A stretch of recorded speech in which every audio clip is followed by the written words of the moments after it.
I want to say a very big thank you to the management of Chartered Institute of Human Resource Management, CIHRM, for inviting me and for giving me this platform to share the little I know around the subject that we're going to be discussing tonight. I was part of yesterday's conversation, and I think it makes a perfect sense for us to have kick off this conversation looking at the entire ecosystem of the learning and development and how we can actually, leverage the ecosystem to be able to drive impact and, of course, ROI, that's return on investment, in our various organizations or businesses that we run. So I want to say thank you, everybody, for joining again tonight. And to continue in this conversation, let me put this as a forewarning.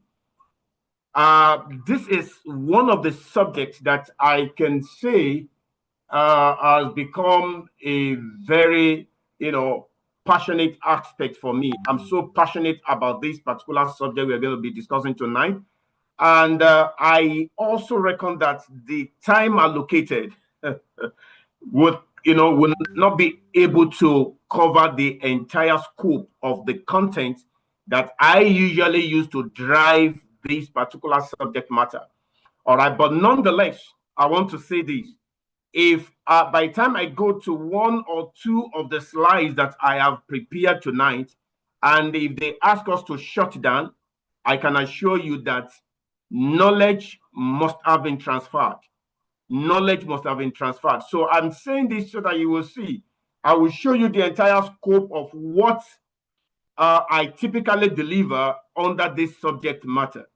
All right. And typically it takes an average of 2 to 3 days or even more to be able to do justice to this subject of L&D impact and ROI measurement.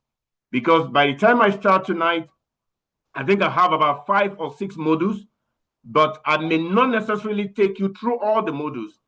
And I believe that what we're going to be doing is just to give us what would keep all of us curious.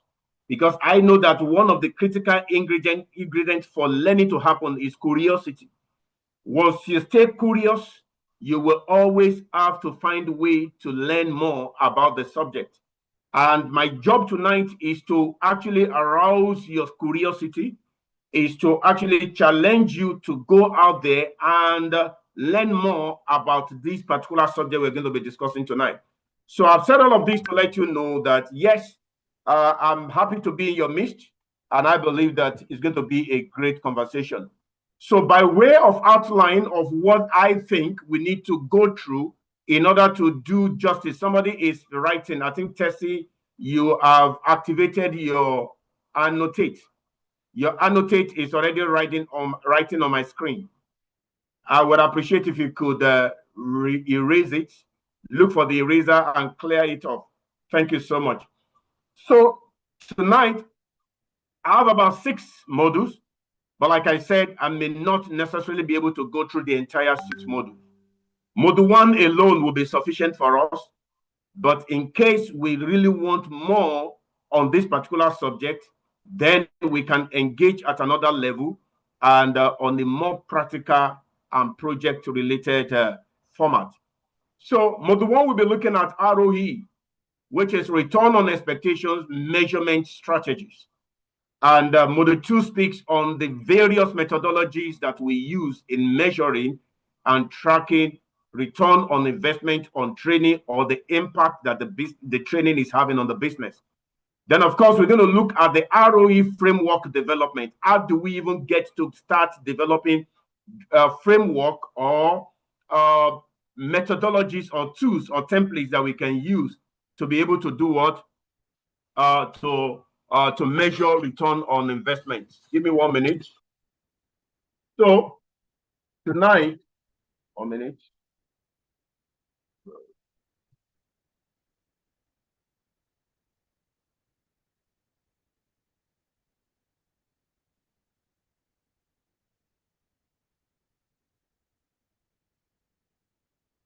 Okay, so I think I'm not in my home space, so I don't know if you can still see me, everybody.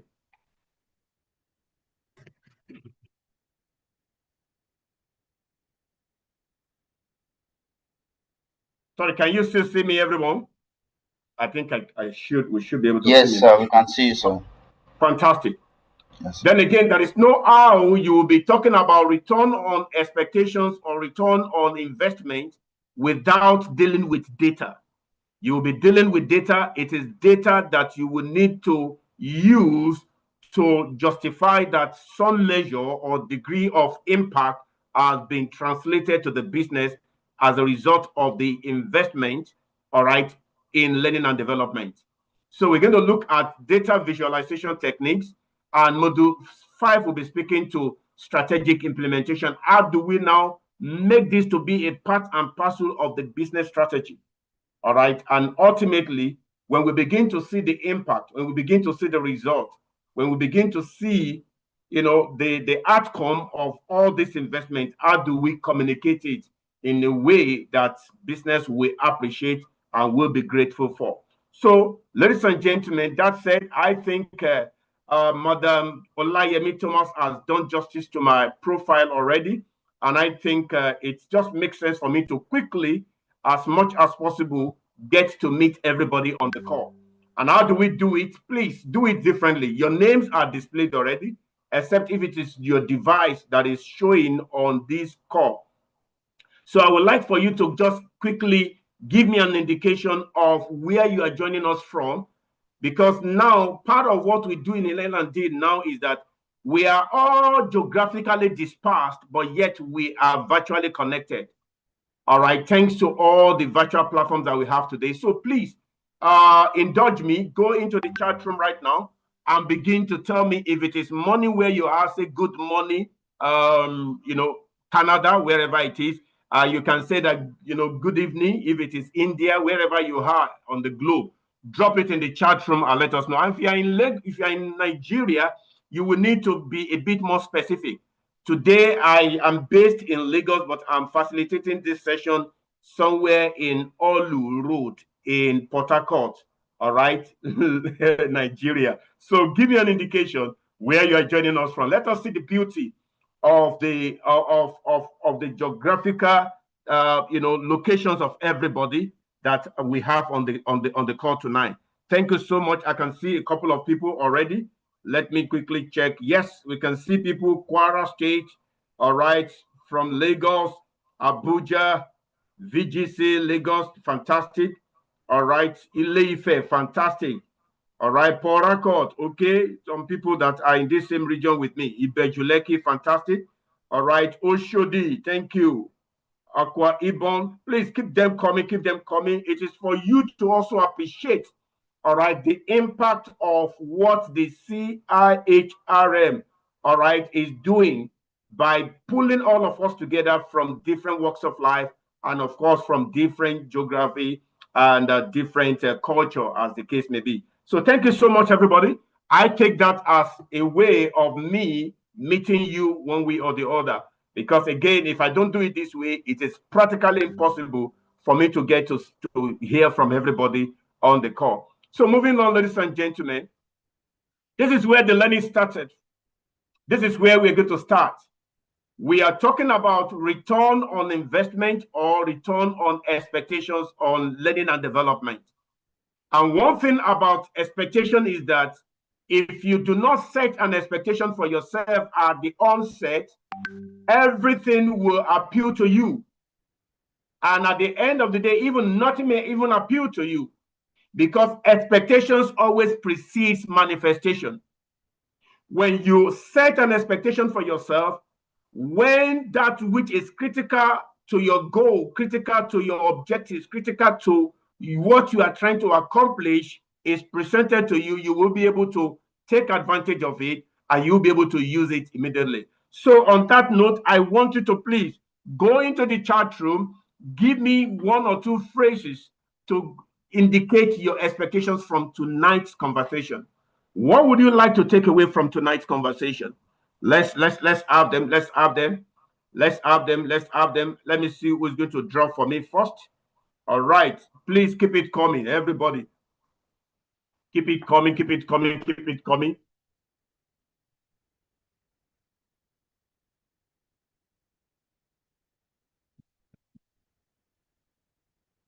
It's critical, it's important that you give me learning more on the subject matter. Thank you, Hassan. Hassan Ataru, I want to believe. Then practical knowledge of L&D. Thank you so much. Who else again? Measuring ROI using L&D. No, I think measuring ROI in L&D. So that's actually the focus of the conversation. Then practice knowledge. You're going to get that from me. If there is nothing I will tell you tonight, I'm going to tell you how I did it. All right. And how I've also been doing it.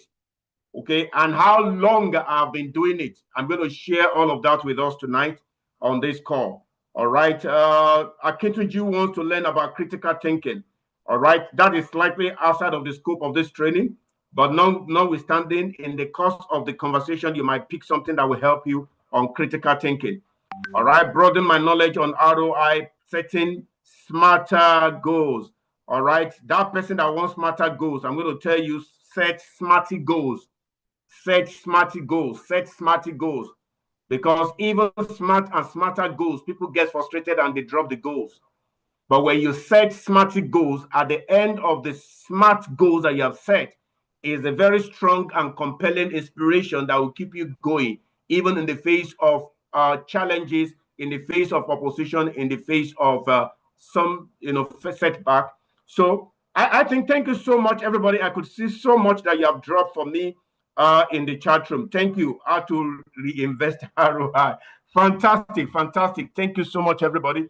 Now, this is how I'm going to run tonight as I continue to speak.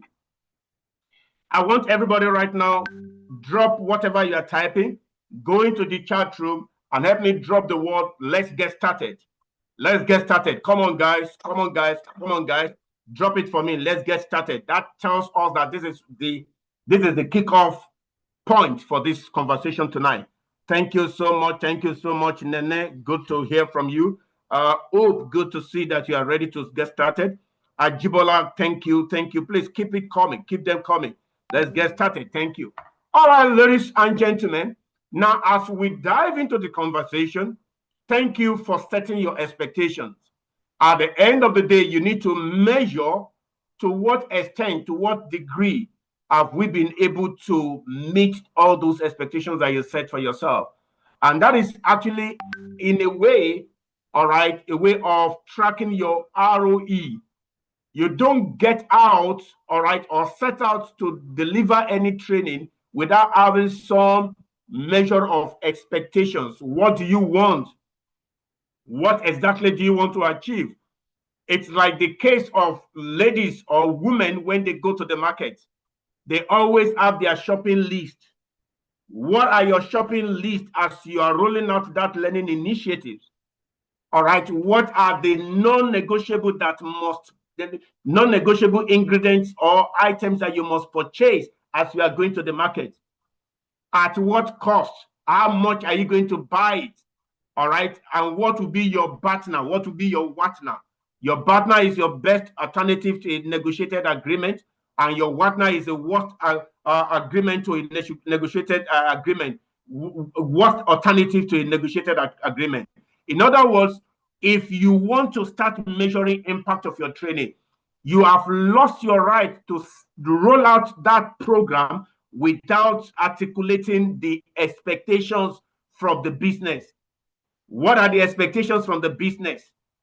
Yesterday, when you were talking about the ecosystem, you were talking about different components that makes the L&D a robust platform for learning and for impacting an organization.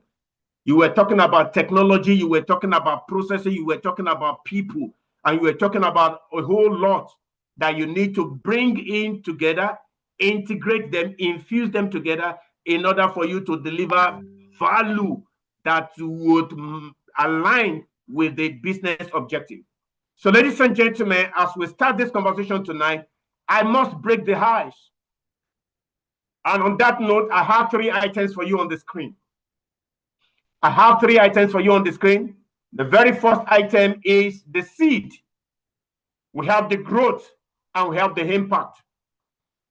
Now, I would like for you to describe for me which stage best describes your organization's journey or your stage as far as ROI or impact measurement is concerned in your organization.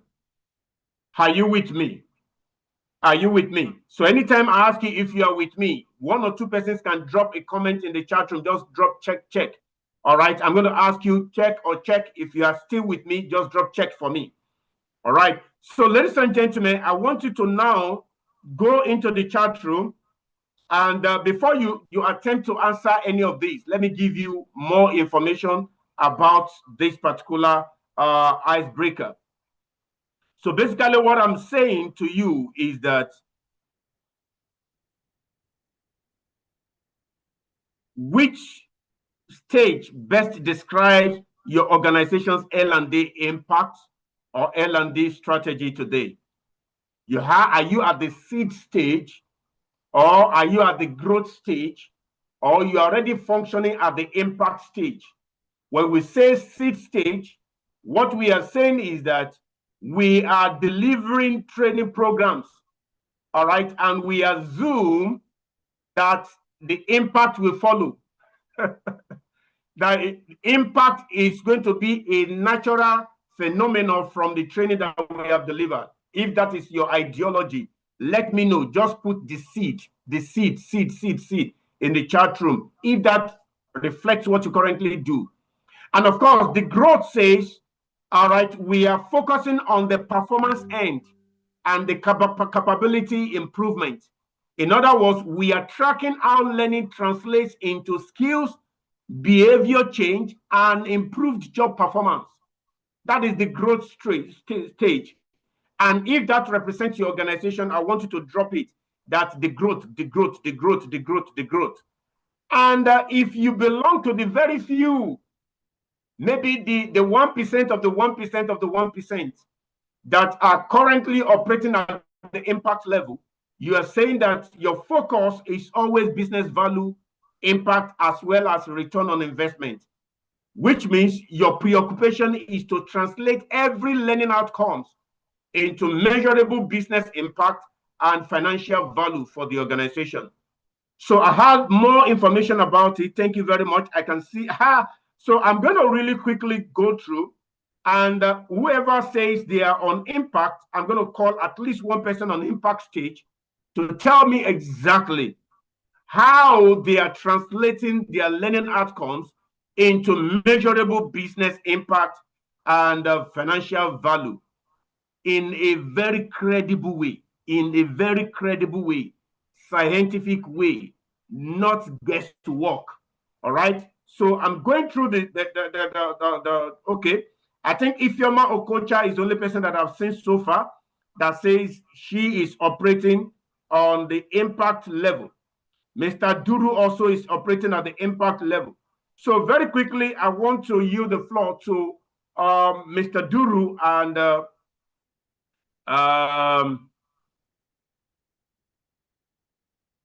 Ifeoma.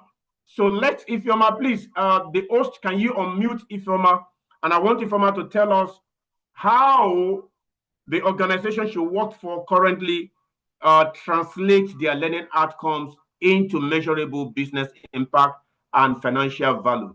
Okay, please, over to you, Ifeoma, very quickly. Unmute yourself and speak to us. Unmute and speak to us, please. Very, very quickly. Unmute and speak to us.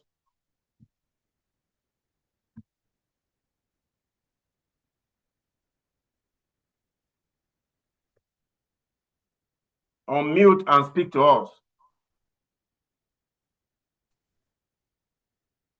Is there any challenge? Can somebody you can unmute yourself now, please? You want to unmute yourself?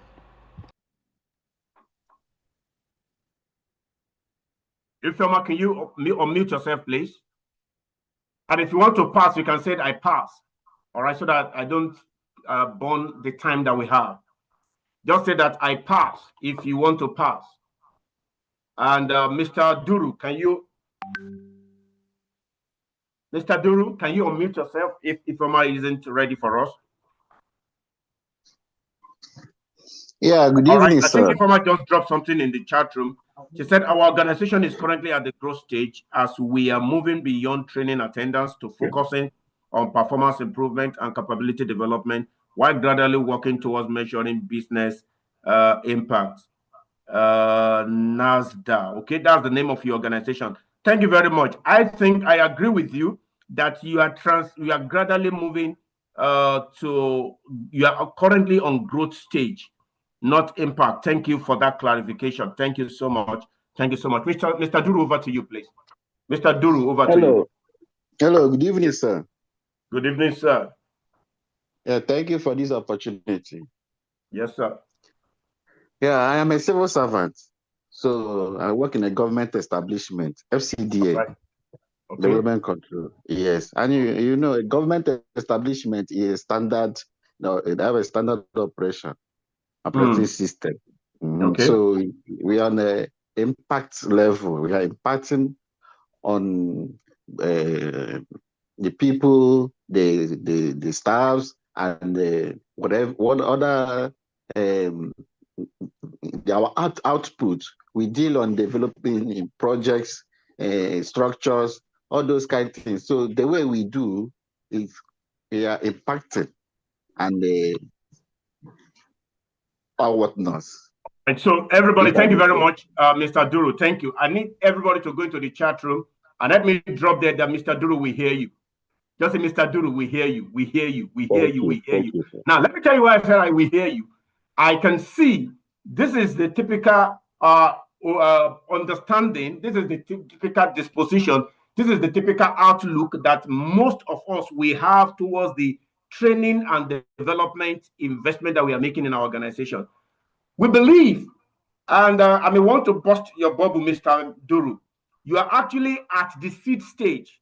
Why? Because you are delivering all these projects, initiatives, learning and development, programs and all of that, and you assume that impact will follow. And which is fine, which is how most of us operate.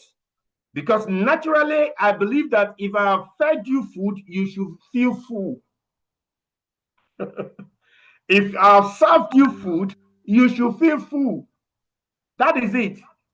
But if you don't ask me and track and ensure that the food you are giving me is giving me the right nutrients. Now, this is where I'm going, Mr. Duru. That I am getting the right nutrients that will enable me to grow proportionally to my BMI or whatever it is, that standard that I want to use to measure my growth. Then I am only planting seed. I'm not even at the growth stage yet.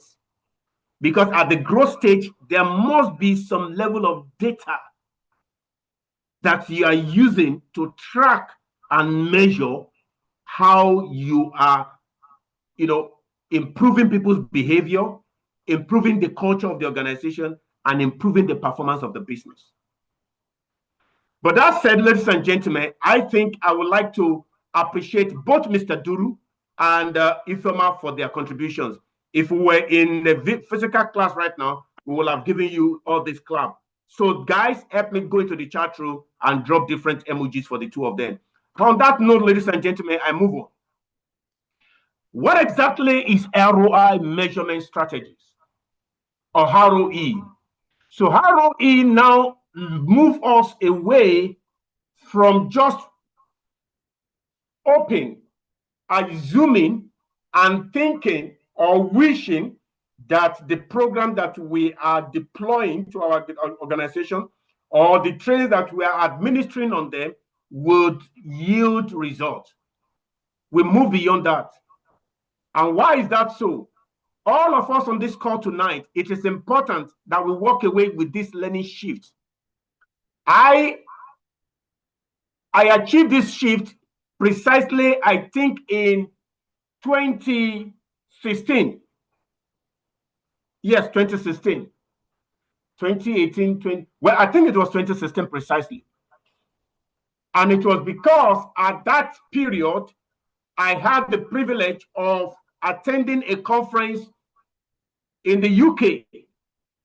And this conference was, organized by the company that sold the e-learning platform we were using in FCMB. By the way, I worked in FCMB for about 14 years, 864 days before I left them in December of 2020.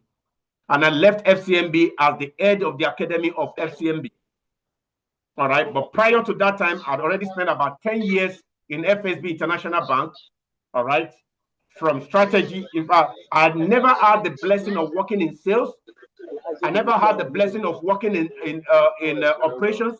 I never had the blessing of working in any other arm of the organization other than the support services. I started off in strategy. Why? You listen when they read my profile, they said I belong to Nigerian Library Association. Why? Because that was the first degree that I studied. I studied library, archival, and information science. Fenibo, Gogo, Abite, could you please help us mute yourself? Or host, mute everybody back again and unmute me. Thank you. Thank you, Fenibo. God bless you. Appreciate you. So basically what I'm saying here is that I achieved this learning shift not on a theory level, but I was able to achieve it on a practical level. Why? And what is this learning shift? The learning shift simply says that, guess what? Sorry, something is blocking my screen. That learning is no longer a program. If you are thinking that learning is a program, you are wrong. If you think learning is a course, you are wrong. If you think it is a piece of content, you are wrong. And if you think it is bringing people to a classroom, you are wrong. Learning primarily, all right, must be seen and deployed as a business tool. Learning, until you make learning to be a part and parcel of your business model, of your business strategy, you are joking. Yeah.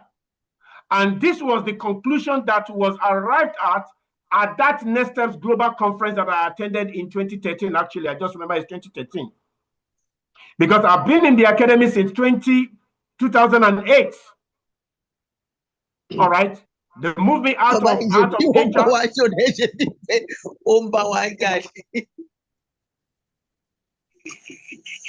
Hello, can somebody mute? Somebody's talking.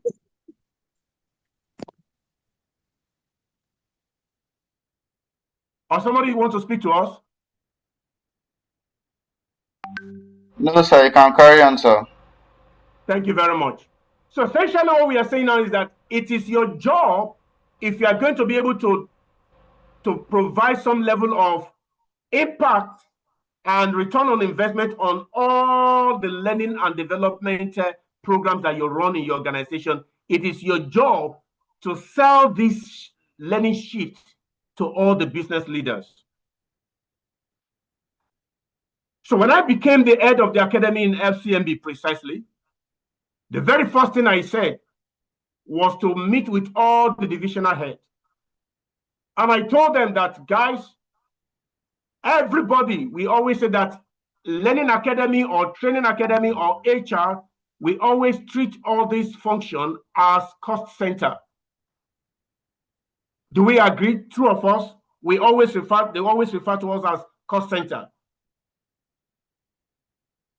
And I said to them that, please, I want to disagree with you that the learning academy of the bank is not a cost center. Rather, I want to prove to all of you that I am an investment center. And when I told them that I'm an investment center, the basic thing that I said is that give me 1 year to prove this to you.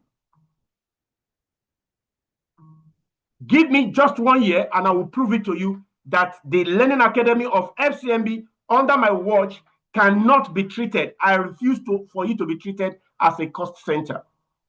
Therefore, how am I supposed to prove to them? That was when I started, running full-blown, and now I'm not talking full-blown return on investment on training. Return on investment on training, and with proven methodologies, with practical templates, and of course, ensuring that I draw my data to justify that learning is adding value or making impact on the business from independent sources. Independent sources within the business. At least I had about 5 different independent, sources of data to justify what we are doing in the academy. So, ladies and gentlemen, that said, you need to recognize that in today's result-driven environment, the pressure is on us, learning and development people, to be able to do what? To justify to the business that every kobo, every dollar spent is adding value to the bottom line. And that is why return on expectation offer a more strategic. It goes beyond just marking attendance. It goes beyond just your smile sheet. It goes beyond just getting the immediate, feedback from people from class to do what? Embracing or putting in place a more strategic, stakeholders-focused approach to measuring, all right, the alignment of learning with the business outcomes and priorities. Yes, at the end of the day, when you show them the outcome of the impact that you believe that training has had on the business, some of them will argue it with you. They can tell you other factors, external factors, internal factors that contributed to that result. But at the same time, we still need to be able to let them know that because of the following indices or parameters that we can see in the business as a result of the training, which is after the training, that we didn't have them before the training, and after the training we could see them, then you can actually arguably convince everybody that yes, you've been able to meet the expectations through the learning and development. So what is ROE? It is the ultimate indicators that value from learning programs, all right, actually adding value to the success of the stakeholders' expectations. So it is a measure of success based on the degree to which learning programs meet the expectations of the shareholders. Shareholders, stakeholders, everybody. When we say stakeholders, your employees, okay, we are talking about management. You are talking about the regulators. You are talking about even your investors and several other people that have stake in the business. Because at the end of the day, you realize that different stakeholders will have different expectations from every training. You have different expectations as it is. Sorry, if you are still following me, I want you to drop chat for me in the chat room, if you are still following me. So why must we also begin to deploy our time, all right, and resources to measuring the return on expectation? I have 6 reasons for this. 1, it will help you to be able to align the business goals with the learning outcome. 2, it will help you to reinforce learning strategic role. That is proof to everybody that learning is not a cost center, but learning is what? An investment center. And thirdly, that learning at the end of the day will drive better investment decision for the organization, because by the time you show them how you are adding value, next time they know where to channel the investment of learning to in the organization. All right. And also align learning initiatives with business priorities. Now, how does it really happen in real life? Every year at the beginning of the year, even as we are rounding off the current year, you need to have what I call stakeholders engagement meeting. And that stakeholders engagement meeting, what are you doing there? In my own case, what I did was to show them how the academy supported their business in the outgoing year by showing them the different programs, the different initiatives, be it online trainings, be it classroom training, be it some coaching investment of, everything that we put together within the organization. And we are able to tell them in terms of the value derived from all of those investments, as it were, or intervention programs. At the end of the day, you will now ask them, as we are moving into this new year, don't give me more than top 5. Sometimes you can reduce it to top 3. Give me your top 3 or top 5 strategic trusts for the coming year. And let me know how you will want the academy, how you will want the training department, or how you will want the HR to support you in accomplishing those, 3 or 5 top, strategic trusts for you. The moment you are able to do that, it means that you are giving them the opportunity to buy into everything that you want to run in the coming year. And of course, why we must also see return on expectations as a critical aspect of our program is that it facilitates continuous improvement in our organization. So, ladies and gentlemen, there are several things that I put under each of those points, but I move away completely from here now and just go into the difference between ROI and ROE. The difference between return on investment and return on expectations. When you are talking of return on investment, you are translating it in terms of monetary value, i.e., the cost of training vis-a-vis the value that that training has actually added to the business after it was deployed. And why return on expectation simply means alignment of outcomes with expectations. In other words, there can be expectations, there can be alignment of expectations that you did not set from the onset before you start, deploying your program for a given period in the business. So that said, it simply means that ROI is more quantitative measure that we use to evaluate the financial efficiency, all right, of a training program. And of course, it calculates the tangible monetary benefits that we derive from that training compared to what was spent on delivering it. So for example, like what I have on the screen, if your customer service training, for instance, led to about 75 million increase in sales within a given period, and the cost that you expended on that training was 15 million, by the time you are looking at your ROI in simple terms, it simply means that your ROI will be about 5 to 1, or you're having about 500% return on the investment. In other words, that training has delivered above and beyond the amount that you spent on the people that attended the training. And when you're calculating the amount that you spent on the people that you sent on the training, it goes beyond the cost that you pay to the facilitator. All right. It encompasses all the associated costs to training. I'm in Port Harcourt now for training, for instance.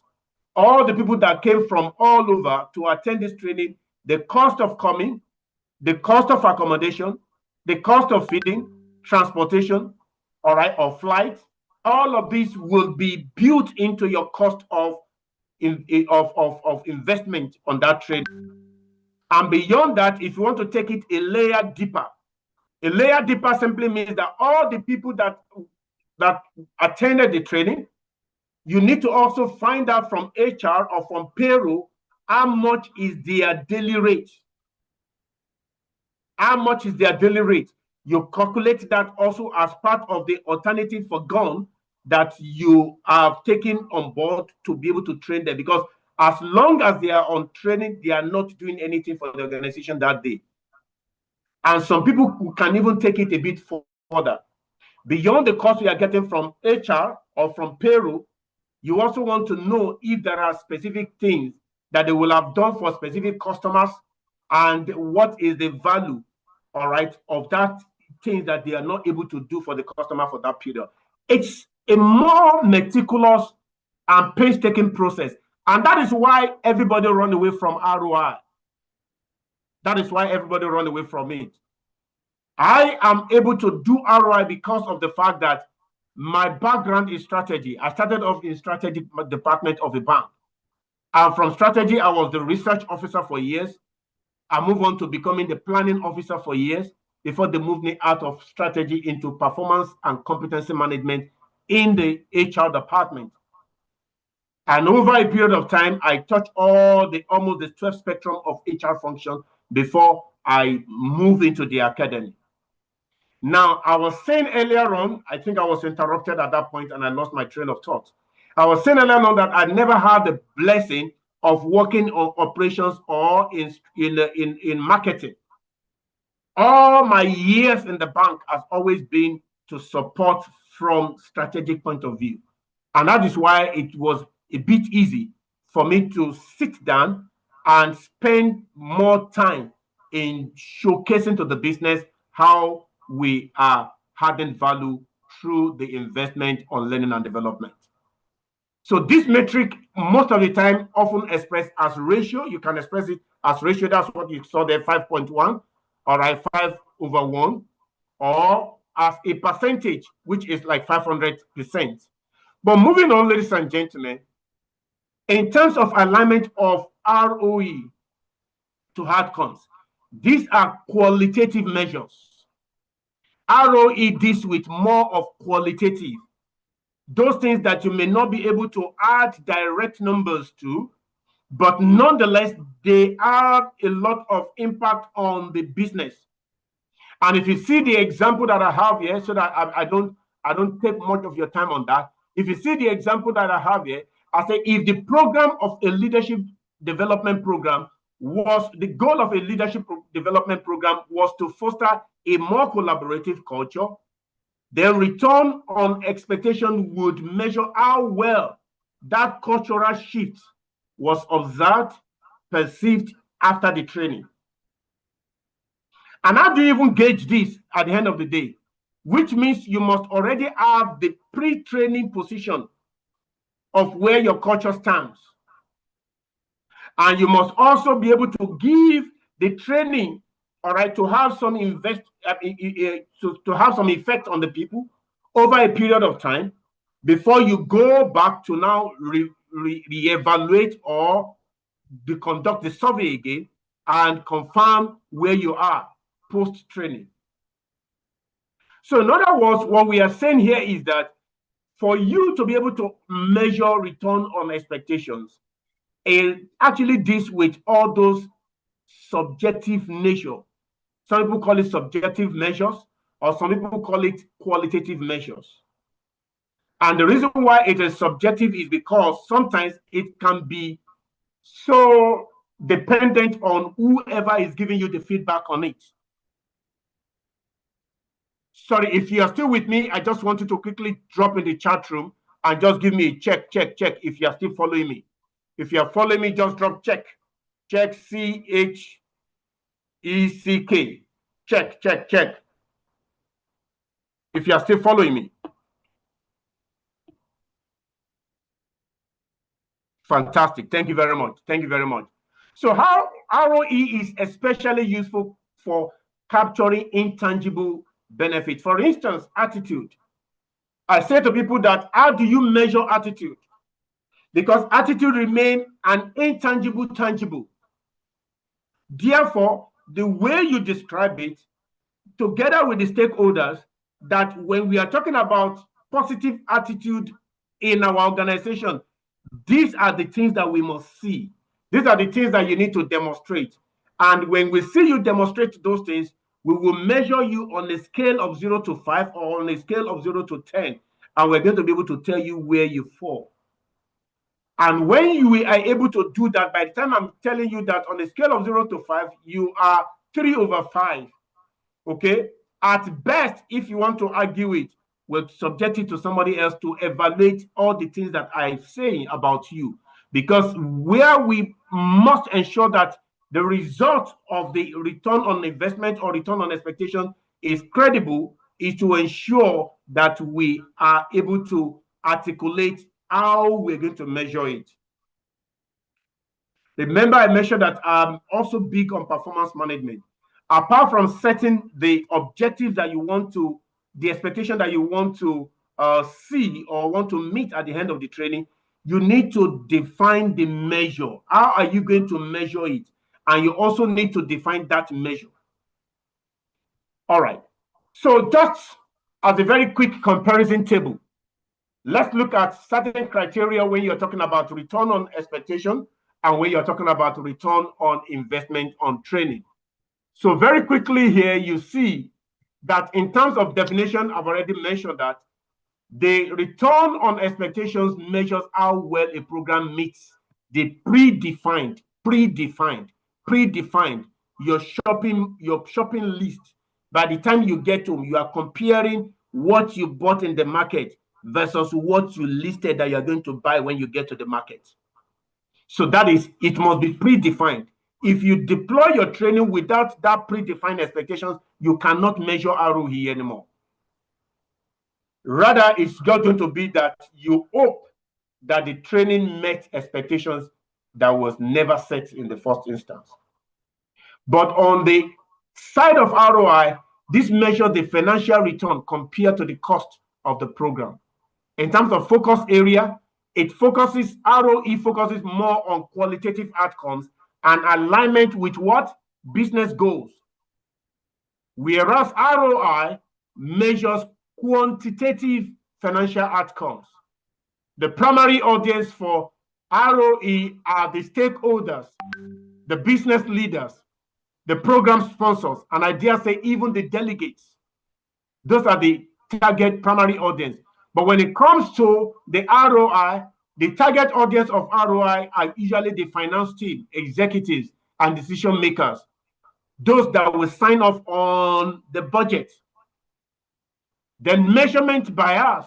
When it is ROE is focusing on success indicators, all right, set collaboratively before the intervention. So it is not success indicator set by the academy.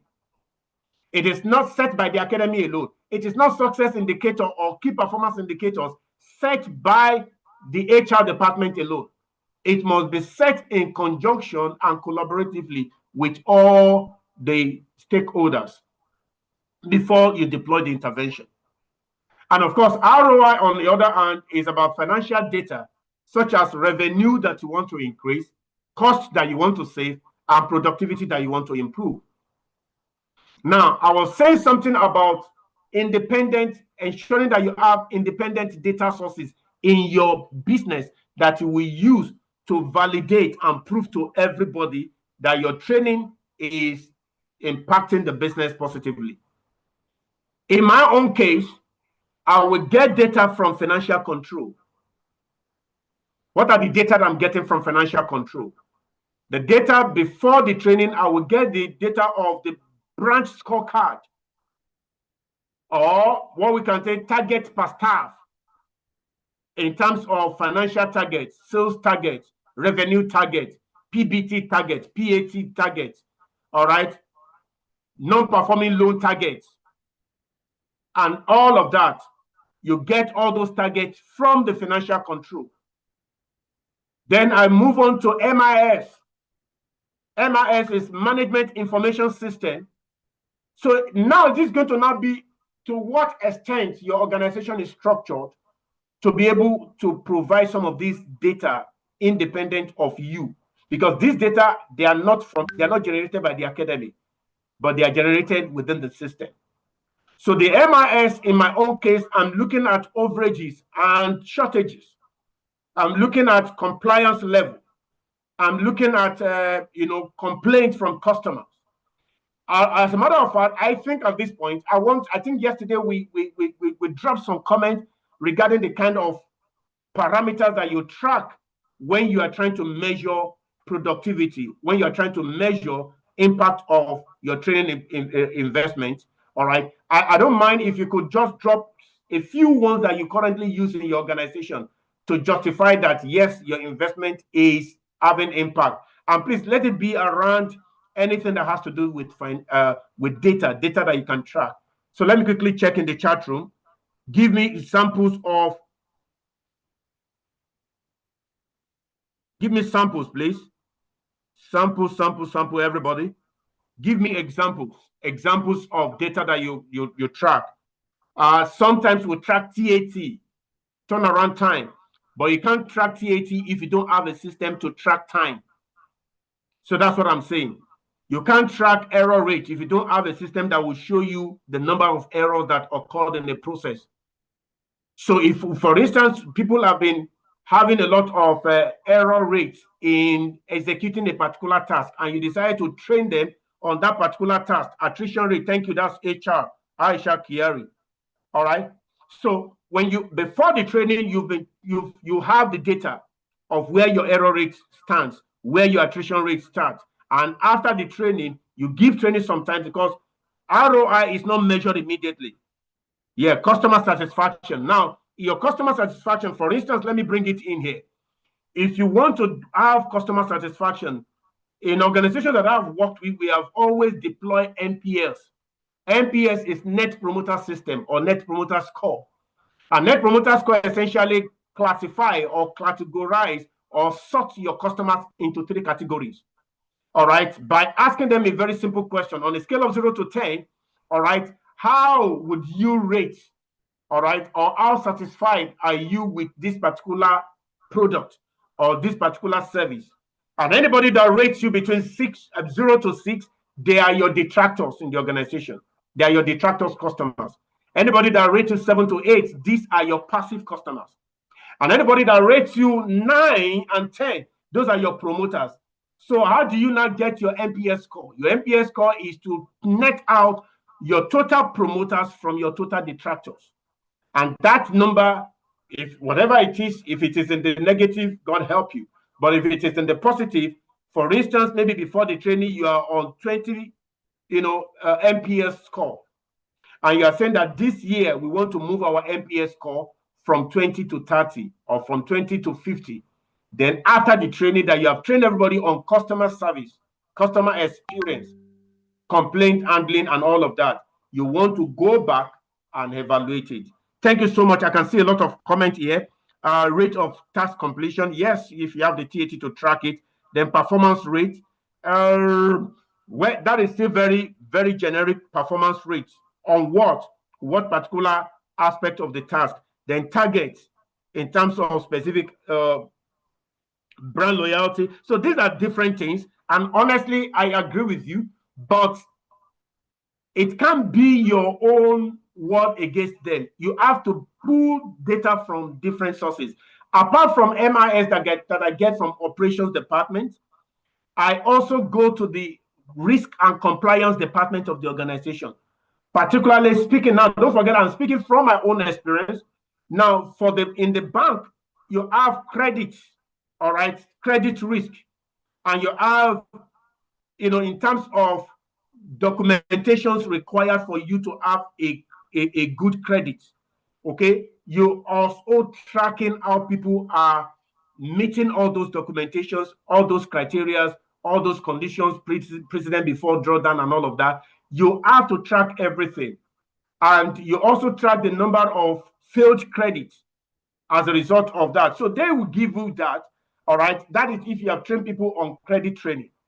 The other one, if you've trained people on customer service, if you've trained people on sales, you are tracking revenue. If you've trained people on customer service, we are tracking satisfaction and all of that. If you've trained people on leadership, we are tracking, leadership skills and delegation skills and several other things under that. All right. So thank you very much for those that have dropped, comments in the chat room. But essentially, when you look at the method of evaluation, stakeholders interview, surveys, scorecards, performance observations are the things that you use in ROE. Sometimes you use, 360-degree, all right, performance appraiser to also measure that.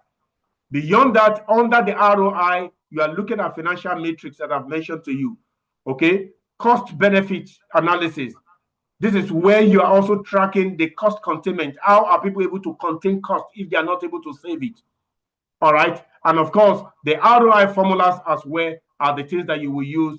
You have the present future value, you have the future value, and several other metrics that you use to determine that your ROI is positive or negative. Okay. Again, when you talk in terms of time frame, can be short or long term based on goal achievement for ROE. But for ROI, it must be typically evaluated over a fixed time post implementation.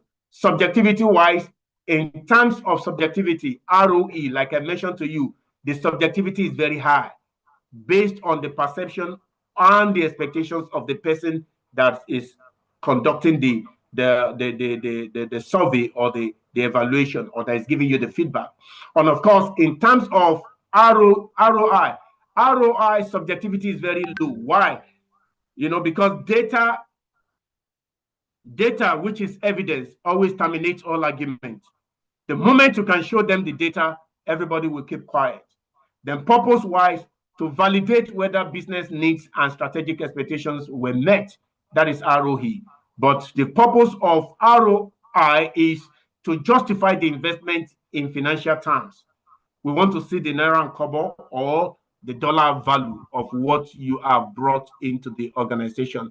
And example of use cases, I have told you the ones I've done different training ROI in the course of my career, and I have different templates for sales training, ROI measurement, operations training, ROI measurement, leadership ROI measurement, team building ROI measurement, and some other specific subject area.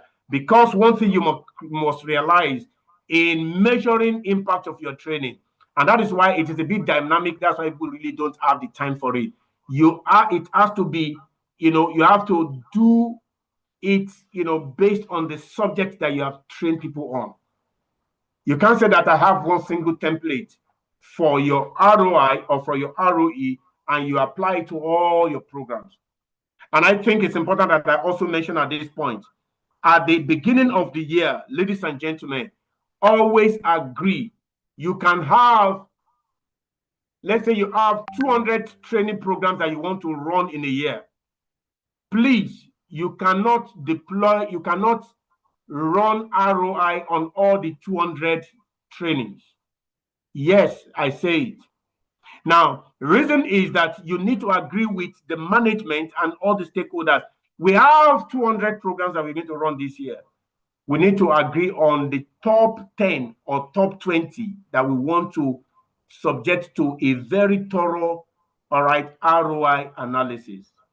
You can be doing your Kirkpatrick level 1 to 4 for other programs, but when you want to take it to the ROE and ROI level, you need to really be specific, and you have to be strategic about it. And you will have criteria to select your top 20 or your top 10. It can be, as a result, it can be that maybe something that is regulatory in nature. Sometimes it can be because of the naira value that you're going to spend on that program. Sometimes it can be based on the volume, the number of people that will go through that program. And sometimes it can be based on the strategic trust of the organization for that year. And therefore, you must measure that that is going to deliver results to you. Are you guys still with me on this call? Are you still with me on this call? And the last point, which is value demonstrated, is alignment of business strategy and perceived value, which means the learning and development and HR team, you must understand the business strategy. You must understand the business model. Remember, I opened this class by telling you that training is no longer, it's not just a piece of program. It's not just a piece of content. It's not just bringing people to classroom.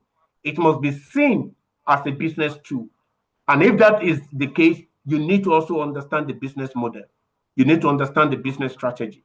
And you must be willing to go through the rigor of establishing alignment of the programs that you run in the organization versus the strategy of the organization as well. So in terms of ROI, tangible business impact and profitability must be shown, all right, must be evident by the time the training is over or the ROI is conducted. Yes, but a business too. Thank you very much, Funke, for echoing that. Yes, thank you very much. So ladies and gentlemen, moving on. So we have different things, understanding who your stakeholders are. This is very important. And I think you can marry this with the ecosystem that you are talking about yesterday. But when you understand the ecosystem, different aspects of the ecosystem also will require different level of expectations. And that is why the starting point of your stakeholders' expectations alignment is for you to define and communicate that objective clearly. Once the objective is communicated, then you have to engage every stakeholder early. For me, every program, the finance department is always a critical stakeholders. The executive management is critical stakeholders. HR department is critical stakeholders. All right. And depending on the nature of the programs, if it's in a bank, your corporate banking, your retail banking, your transaction banking, all different divisions might actually be the key stakeholders in it, and you have to provide regular updates. One thing that I used to disarm everybody when I was running the academy of FCMB is regular updates. If I'm not bringing you regular updates in terms of presentation, I'm sending it to you in terms of report. And if I'm not sending it to you in terms of report, I started an initiative back in the FCMB, and I call it Learning Digest. You will know what we have done inside the Learning Digest. And when I say Learning Digest, this is like in-house newsletter that we use to showcase most of the critical and strategic programs that we deploy to support the business in the organization. So everybody knows, not only the management, everybody in the organization, they are regularly being updated on a quarterly basis. And when I'm saying Learning Digest, average of 19 to 25 pages, well, beautifully laid out newsletter that if I pull it out, people will pay to buy it or to read it. So what I'm saying is that it takes a lot of rigor. All right, ROI is not for the lily liver. It is for people that are ready to roll up their sleeves and really provide some analytical work, all right, to show to the business that you are not a cost center. Back to my story about the fact that I'm not a cost center.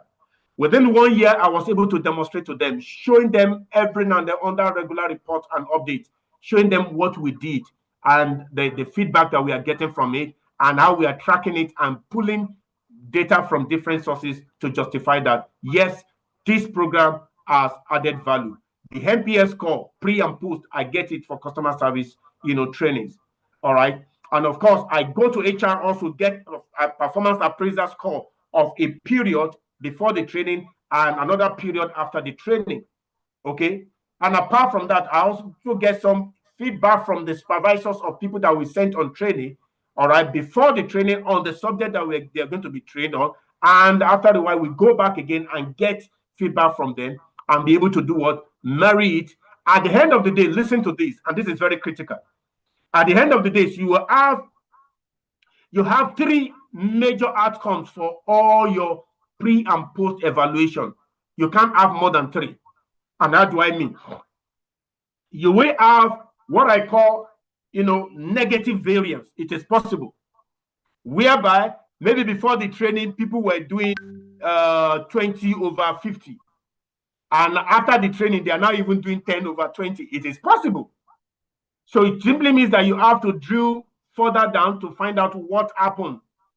What didn't we get right? What didn't we do right? However, apart from the negative variance, what you want to see essentially is the positive variance. All right. They were doing 20 before the training. After the training, they are doing 30 and more. That is your positive variance. And the third variance is no variance, whereby they were doing 20 before the training, and after the training, they are still doing 20. So for the no variance and the negative variance, you will have to now go and investigate further to know what happened, what went wrong. All right. But beyond that, you also manage the scope effectively. And yes, I have some comments in the chat room. Mata says, for instance, etiquette and safety trainings aren't ROI based. Yes, they enhance work culture and employee safety. So that is ROE. Thank you very much for that very relevant example, Matters. And of course, Rebecca says justified L&D is not a cost center, but an investment center. Now, Rebecca, let me take it a notch higher. And I don't know if anybody, perchance, all right, know anybody in FCMB, please go and find out about my record in FCMB. Now, this is it. After a year that I was able to demonstrate to them that Academy is an investment center, You know what I did the next year? I moved it a notch higher. And I said that we are moving from investment center and we want to become a quasi-profit center. So I turned an Academy of FCMB to a quasi-profit center. What does that mean?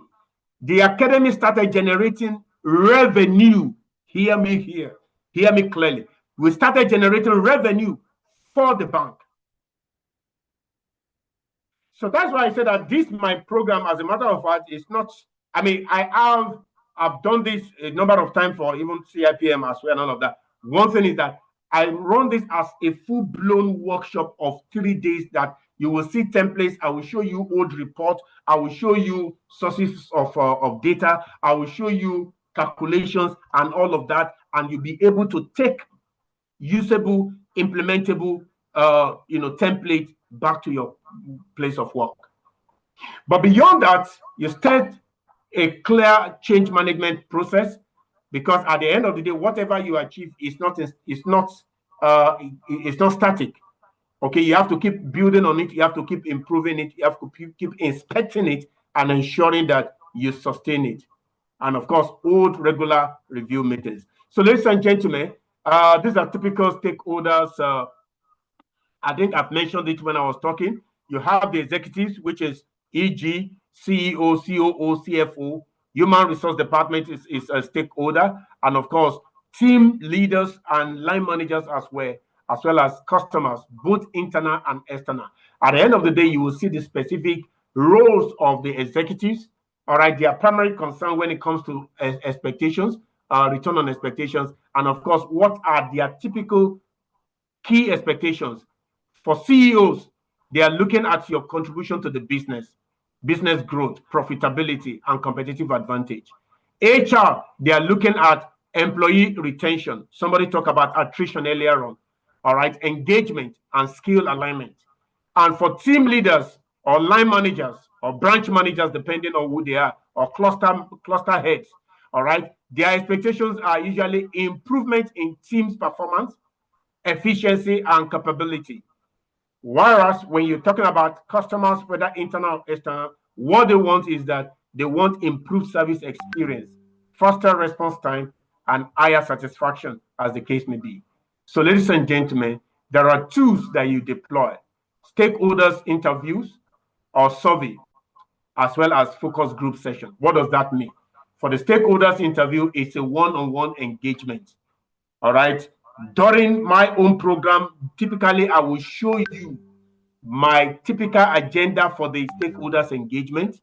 I will show you the level of information you need to provide, non-negotiable, that will convince them and be able to accept you to be part and parcel of their strategic, planning, as it were. Then you have the survey, which will be a bit broad-based instrument to gather insights from all the team leads, HR, different departments. You just want to gauge their own level of expectation, as it were. And of course, for focus groups, this is a session whereby something like this, and you want to allow for deeper exploration of shared expectations and pain points across different touch points in your organization. So, ladies and gentlemen, I believe that there's so much that we can share on this subject of return on expectations, and of return on investment in any organization. So how do you develop an expectation map to clarify and communicate shareholders' priorities? It's important that this map will serve as a reference to ensure that training programs remain focused and relevant. I think somebody asked a question, I don't know whether yesterday or so, maybe I'm mixing another question from another program, another event, whereby somebody was saying that, how do you manage the political influence on training budget? When I don't know, somebody asked that something like that yesterday, that how do you, when you're supposed to deploy a particular training and somebody is saying, you know what, this is the training that everybody must go for, without any clear justification, all right, without clear alignment with the business objectives. I don't know if the person is yes, it was asked yesterday. Thank you. So essentially, this is what you need to do.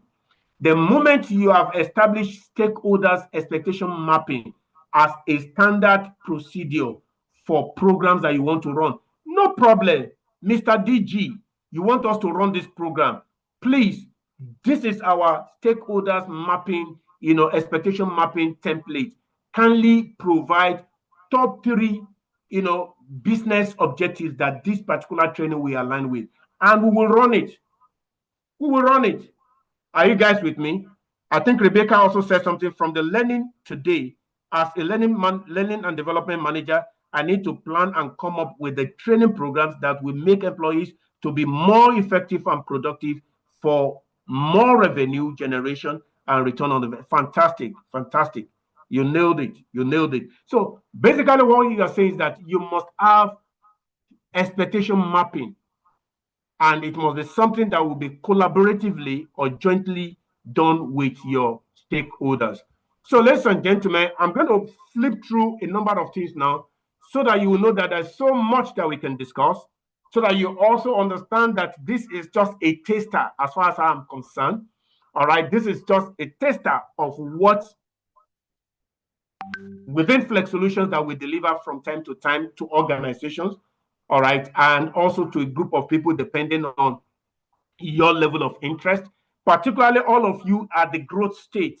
You need to really, at the growth stage, you need to actually invest in minimum 2 to 3 days immersive workshop on measuring, all right, return on investment and return on expectation and impact of training and development for organizations. So there's so much align expectation with outcomes, aligning expectation with the logic model. These are different models that we're going to also be sharing if we eventually get to do that. Then what exactly are you measuring your expectations against? The pre and post, which I've also mentioned earlier on, the pre and post, the focus group, the KPI as well, then behavioral observation as well. For learners, what are they looking at? For managers, what are they looking at? For HR executives, what are they looking at? And of course, how do you close the feedback loop? How do you ensure that you refine the future training, all right, to ensure that the training will deliver higher returns, higher value to people in future? How do you enhance even stakeholders' communication? How do you strengthen the case for continued learning investment in your organization? When there, I also add it's so very funny that when I became the head of the academy of FCMB, that was the year that the budget was the lowest ever, and yet I made the highest impact in the organization within that period. Linda's hand is up. Please, you can unmute yourself if you have the ability to, and quickly ask your question. Linda, can somebody unmute her, please? Linda.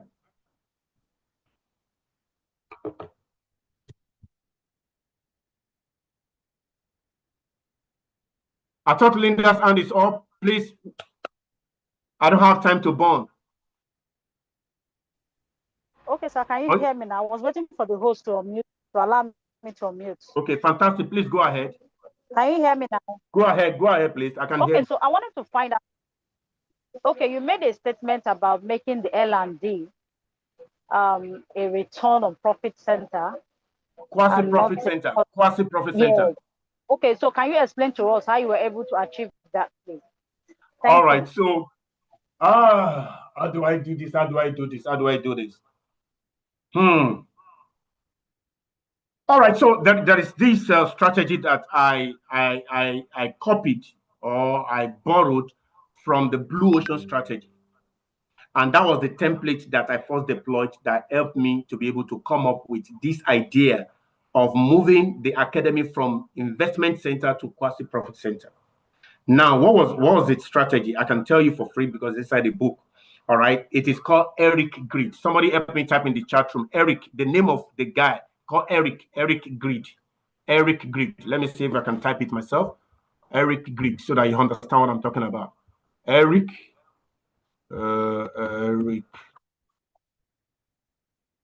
Grid. Fantastic. Somebody got it. Nancy got it. All right. So now the grade simply means that what are the things that you want to eliminate? Now, don't forget that you want to start generating revenue. Okay? What are the things that you want to eliminate? That's the E in HERIC. And what are the things that you want to reduce in order to achieve your goals, or in order to do more, or in order to achieve more, in order to make more impact? What are the things that you want to reduce? And if you reduce certain things within your business, within your processes, within your, your structure, within your programs, what are the things that you want to increase? Okay? Then when you increase certain things, now you have dealt with 3 things that you currently have. You cannot eliminate what you don't have. Do you agree with me? You can't eliminate what you don't have. You are only eliminating it because you believe that it is no longer serving your purpose. It is no longer serving any good to your organization. So you want to eliminate it. Okay? Then when you reduce something, it means that you currently have something in place and you are reducing it. And when you increase anything, it also simply means that you currently have something in place that you want to increase. So the magic aspect in HERIC grid is the last point, is the last component of it, which is what are you going to create that you have never done before in the history of your department, in the history of your organization, in the history of your division, whatever it is. You have never done it before. It might take you 2, 3, 4, 5, 6 days, whatever it is. You have to keep thinking. You have to research. You have to make inquiries. You just have to come up with something unique that you have never done before. And that is where we were able to give birth to ideas that helped me, all right, helped FCMB Academy under my leadership, all right, to move from investment center to quasi-profit center. Because you asked me specifically, maybe I'll just mention, it might make sense to you, and there are some that I can't also even disclose on this call.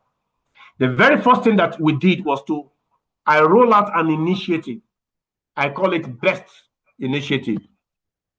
BEST initiative. That BEST initiative is meant to be business empowerment and sustainability training for SMEs. Now, remember I said that the budget of the academy was the lowest when I became the head of the academy, the lowest in the entire history. And yet I told my team, in fact, the moment I told my team that, guys, we want to do more, they said, how come? One, they reduced the number of staff in the academy. I had the lowest number of staff reporting to me when I became the head of the academy. Yes. Everything, all the odds seems to be stacked against me. But that actually further, made me to be resolute that, look, I have to prove a point here. Please don't take my word for it. I've written about some of these things in my LinkedIn post and all of that. So the fact is that at the end of the day, we started training customers of the bank. Even when I don't have budget to train, I don't have enough budget to train staff. And I said, I want to start training customers of the bank. What do you think is propelling that kind of thinking? I want to generate revenue. How am I going to generate revenue if I don't have contact with the customers? And we started running program. We go to Uyo, Ibadan, Enugu, Port Harcourt, Abuja, Kaduna, Lagos, 2 different locations in Lagos, and we'll gather customers. Go and check it. Most of my best initiatives, they are in the newspapers. They were in the newspapers. The newspaper will carry it every now and then. And I have some of them on LinkedIn. I have some of them on Facebook during the period. And we are training customers, and it became the vogue. I can bet you today, most of the banks that are now training customers stole or borrowed or leveraged on that ideas from the academy. CBN came to academy for 1 full day working visit under my leadership.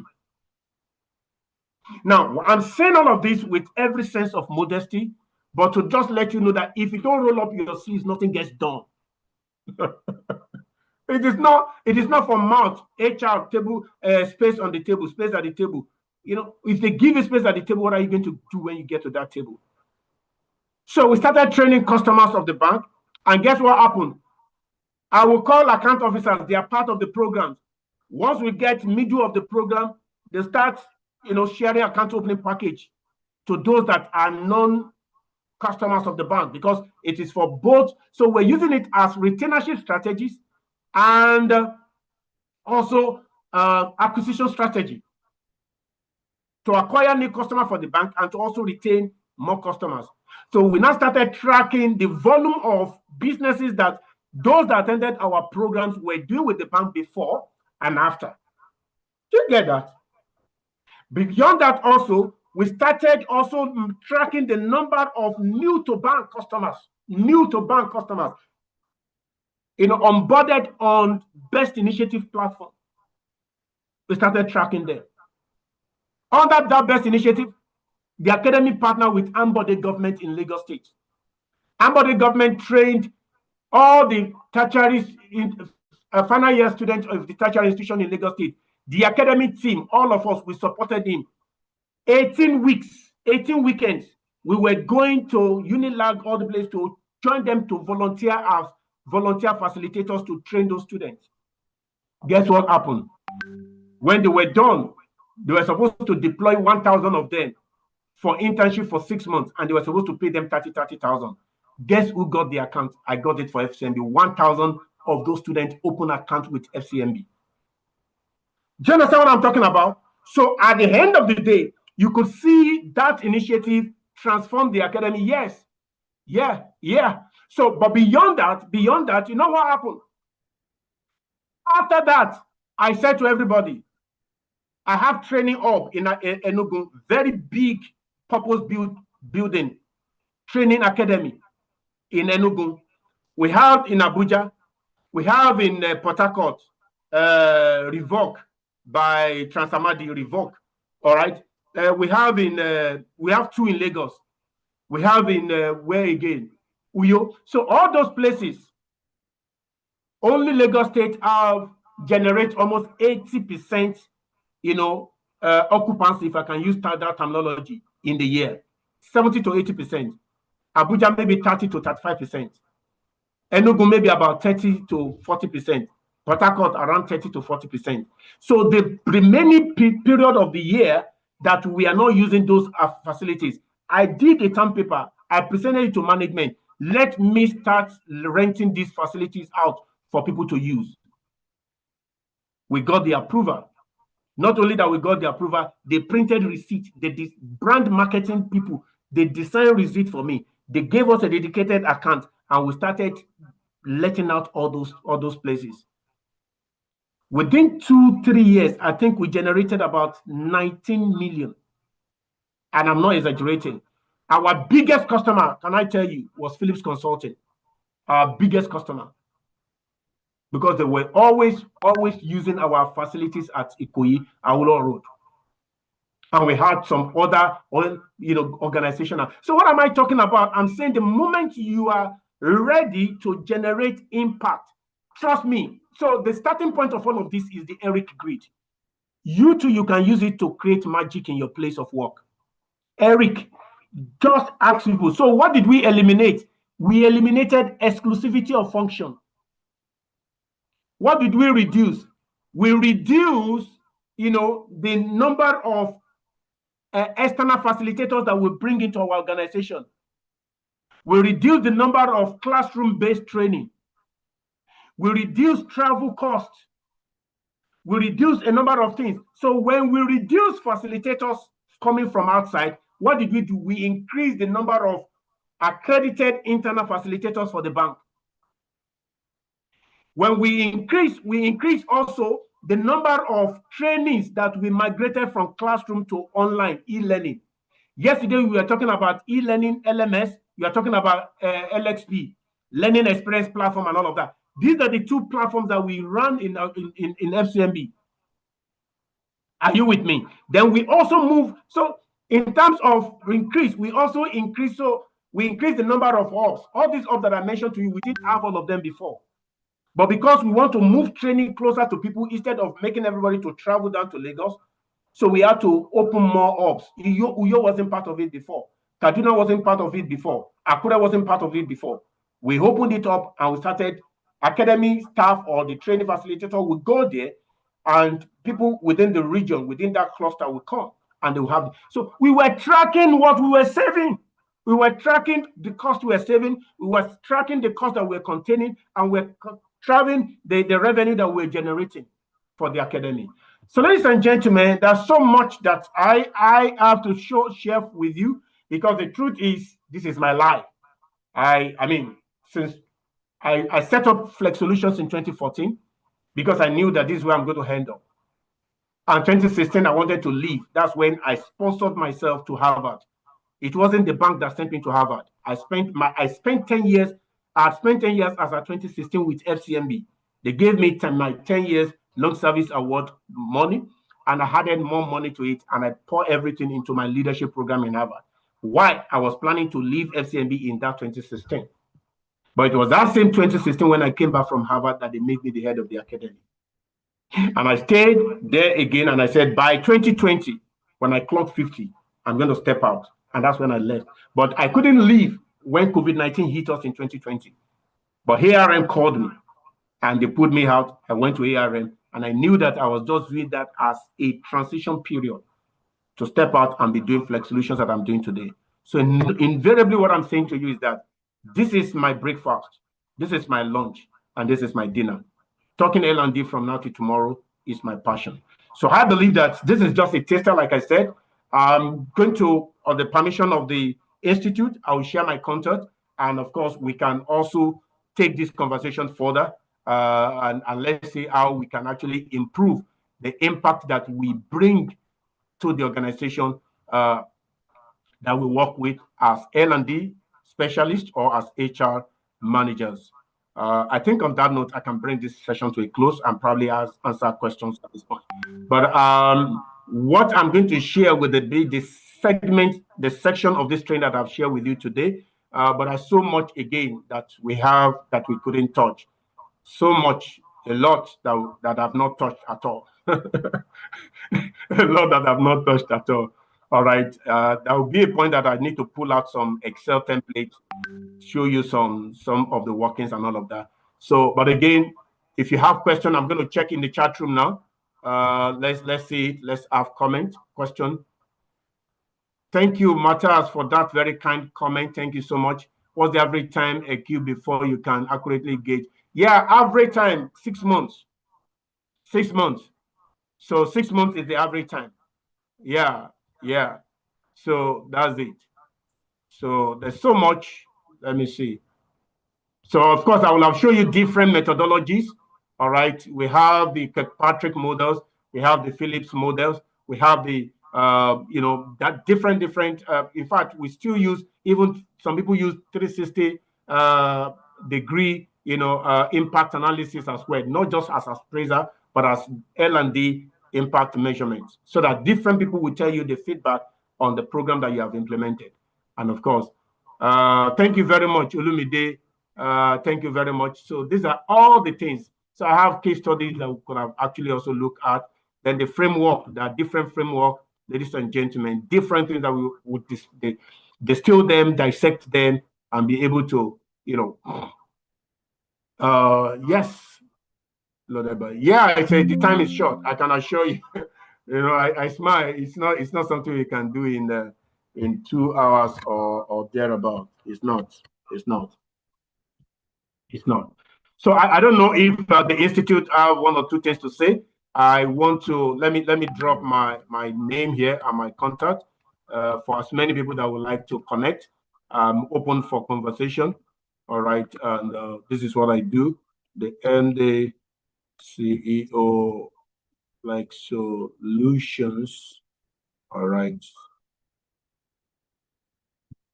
0062862746.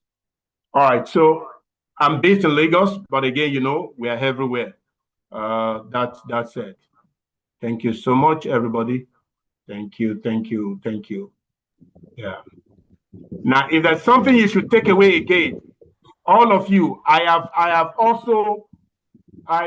demystified the training needs analysis that you guys, everybody always do. Training needs analysis cannot, deliver to you the kind of impact that you want to have in your business. Training needs analysis. Hear me. All right. It's a paper that I can defend. Instead of training needs analysis, focus on business needs analysis or performance needs analysis. The difference between the two is that you have 10 people in the department, and the 10 of them, if you are doing TNA, they can have 10 different training needs. And their 10 different training needs may not necessarily be in alignment with the specific strategic thrust or goal for a given period of that department. Therefore, if you are doing performance needs analysis or business needs analysis, you might come up with 3 trainings that will cut across the 10 of them. And when you deliver those 3 trainings, it's going to impact directly on the strategic objectives of that department. So that is why, particularly when you don't have budget, when you don't have enough money, that is a very, smartest approach, all right, to ensure that you make impact in your organization. So, and I have different case studies, the IBM's case studies, and quite a number of them as well. Then, of course, you have different. So, I mean, there's so many things we could talk about. Then I'm moving to technology because we also need to discuss this. There's the role of technology in all of this thing that we're talking about, and I didn't even touch or mention that at all. So, particularly this, go and check out this guy, Tantalum. Tantalum is not your regular LMS. It's not an LXP. It is purely a gamified, story-based learning solution. I was in CIPM conference in 2024 to defend this particular product, Tantalum. If you are interested, you can reach out as well. Okay, and several other things that we can discuss, ladies and gentlemen. A lot of things, and of course, the data visualization also is there that we didn't touch at all tonight. So, ladies and gentlemen, we came prepared. There's so much we can discuss, but time is not our friend. Strategic implementation as well. And I'm going to where I will just show you my data. You can screenshot it, and we can move. So this is usually my bonus on every training. I must give you a bonus, but we don't have time to even deliver the main before talking about bonus. All right, I don't deliver training without giving the participant or the delegates bonus. I call it bonus module. All right, it doesn't matter what I'm taking you. I must take you through gaining traction and transformation with the training. And of course, all of these, I move on, and I come here to tell you that this is me. On that note, ladies and gentlemen, I sign off tonight, and I hope to see you again. I always say, if we are related, we will meet again. God bless you. Thank you very much, sir. On that note, yes, that's the end of the 2026 March workshop. I want to thank everyone for joining us today, and we'll see in the next one. Thank you, everyone. Yeah, okay, now, yes, you will get the module 1 that I deliver. Yes, I will share the module 1 with the Institute. Thank you. Yes, some notes before I end the workshop. Everyone is going to get the slides in their emails. Please make sure you click the link to fill the attendance form. It's very, very important. And yes, thank you everyone for joining the workshop today. I'm going to end the meeting now.